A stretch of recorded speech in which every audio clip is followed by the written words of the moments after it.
Бүгіннен Сүйінбеке проспектында түзіклендіру башлана, ремонт ішлері Холықлар дуслығынан олып, Ешлік проспектына қадар башқарылашақ. Түзіклендіруні Трескамдар строй ұйышмасы башқара. Бұл мақсатларға федераль бюджеттен 660 миллион сом ақша бөліп берілді. Ремонтны башқару срогы 30 августқа қадар белгіленді. Татарстанның 9 сыйныф оқушылары татар тілінен бірдәм республика тесті тапшырды. Шолда 4 меңнен артық бала сынау тұтты. Имтихан шәһәрінің 12 мәктәбендә оештырылды. Ол 2 сағат ярым барды.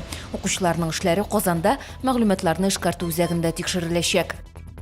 3 машина хуҗасын караңгылыктан чыгарга мәҗбүр иттеләр. Бәйрәм яллары вакытында ЮХИДИ инспекторлары тонировкаланган машиналар буенча рейд оештырды. 3 яллыны тоткарладылар. 1 февральдән 2 тапкыр тонировка өчен тотылган машина хуҗасына 1000 сум штраф яки 15 тәүлеккә кадәр тоткарлау яный.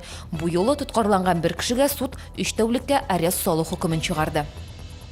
1 июньдә Шолда Baby Box ачылырга тиеш. Бүген тартманы урнаштыру эшләре ахырына якынлашып килә, әмма әлеге бишекләрне урнаштыруга каршы чыгучылар да бар. Шәһәрнең бер иҗтимагый оешмасы вәкилләре прокуратурага хат юллаган.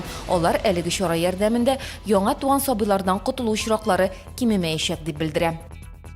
Бу һәм башка хәбәрләр турында тулырак яңалыкларның кичке чыгарылышында ул 19 сәгать 15 минутта эфирга чыга.